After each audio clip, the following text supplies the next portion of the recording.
Hello' viewers, আজি মই তোমালোকৰ বাবে লৈ আহিছোঁ মেট্ৰিক পৰীক্ষাৰ নম্বৰ সম্বন্ধে।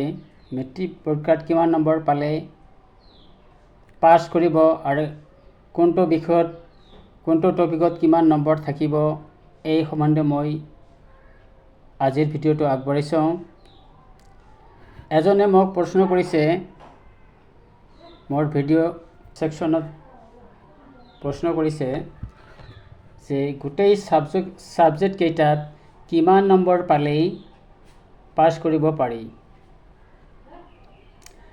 এই প্ৰশ্নৰ উত্তৰটো মই এটা কথাত দিব খুজিলে মই ক'ব যে 180 পালে পাছ কৰিব, কিন্তু এইটো সঠিক নহয়। কাৰণ এজন শিক্ষাৰ্থীয়ে বা এজন ষ্টুডেণ্টে 180 পাই পাছ কৰিব পাৰে, এইটো সঁচা। কাৰণ পাছ মাৰ্ক 180, কিন্তু এইটো সম্ভৱ নহয়। কাৰণ এইবাৰ 2025 চনত যি মেট্ৰিক পৰীক্ষা হ'ব, যিবিলাক চৰ্ত বান্ধি দিছে, যিবিলাক নটিফিকেশ্যন আহিছে, এইবিলাকৰ পৰা মই অধ্যয়ন কৰি কৈছোঁ। তোমালোকে চোৱা, এইবাৰ পৰীক্ষাত প্ৰেক্টিকেল মাৰ্কছ কোনটো, যিটো তোমাৰ ক্লাছত বা স্কুলত যিটো মাৰ্ক দিব স্কুলৰ ফালৰ পৰা, সেইটো হ'ল প্ৰেক্টিকেল মাৰ্ক। প্ৰেক্টিকেল মাৰ্কৰ 10 নম্বৰকৈ প্ৰতিটো ছাবজেক্টতে 10 নম্বৰকৈ, ইংলিছত 10, মেথত 10, প্ৰতিটো ছাবজেক্টত 10 নম্বৰকৈ আছে। আৰু থিয়ৰী কোনটো, তোমালোকে যিটো মেট্ৰিক পৰীক্ষাত যি নম্বৰ পাবা সেইটো থিয়ৰী। আৰু থিয়ৰীত আছে 90 নম্বৰ। 90ৰ ভিতৰত কিমান পাব লাগিব? 90ৰ ভিতৰত 26 পালে পাছ। কিন্তু ইয়াতো এটা চৰ্ত আছে।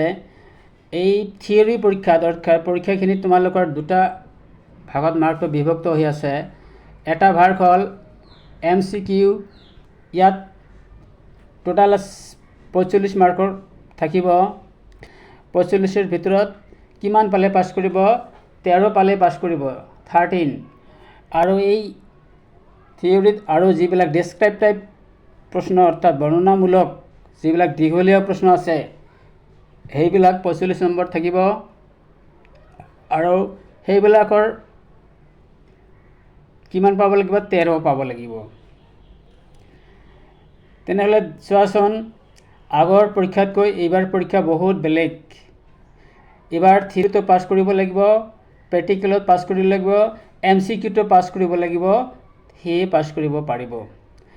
আগৰ পৰীক্ষাত যেনেকৈ এজনে MCQ, অৰ্থাৎ সকলোখিনি MCQ যদি কৰিছিল বা ৰাইট হৈছিল, তেন্তে MCQ দি তেওঁ পাছ কৰিব পাৰিছিল। কিন্তু এইবাৰ আৰু এই অকল MCQ দি পাছ কৰিব নোৱাৰিব।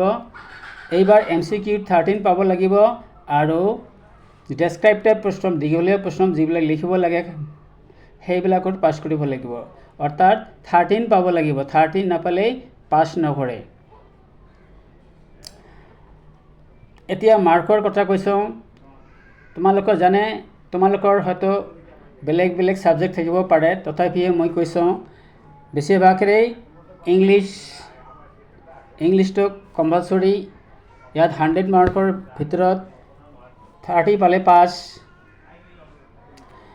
MIL, অৰ্থাৎ এছামিজ, বেংগলী আৰু বেলেগ বেলেগ থাকিব পাৰে, ইয়াতো 100 মাৰ্কৰ ভিতৰত 30 পালে পাছ। মেথত 100ৰ ভিতৰত 30 পালে পাছ। ছ'চিয়েলত 100ৰ ভিতৰত 30 পালে পাছ। ছায়েন্সতো 30 পালে পাছ। তেনেহ'লে টোটাল মাৰ্ক কিমান হ'ব? টোটাল মাৰ্ক প্ৰতিটো ছাবজেক্টৰ 100কৈ হ'লে 6টা ছাবজেক্ট আছে। ইয়াত 6টা ছাবজেক্টত কিমান নম্বৰ হ'ব? 600 নম্বৰ হ'ব। তেনেহ'লে টোটাল মাৰ্ক কিমান হ'ব? 600।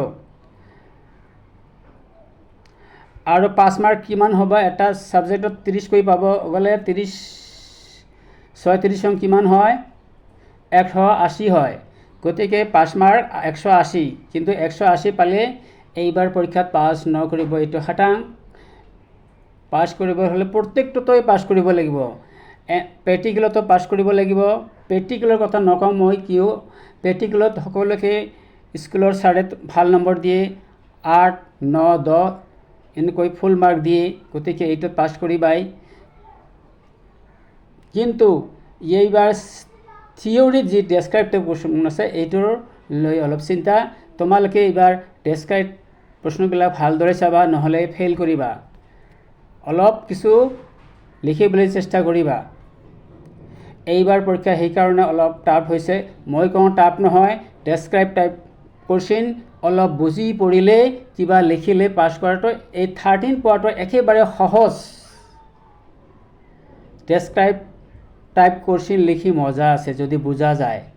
যদি বুজি বুজি লিখা যায়, মুখস্থ কৰি লিখাৰ কোনো দৰকাৰ নাই। তোমালোকে বুজি বুজি পাঠটো বুজি ল'ব, পেজেছবিলাক বুজি ল'ব, কেনেদৰে কি কৈছে এই পেজবিলাক বুজি লৈ যদি তোমালোকে এনচাৰ কৰে 30 নহয় 20 আৰামছে পাব।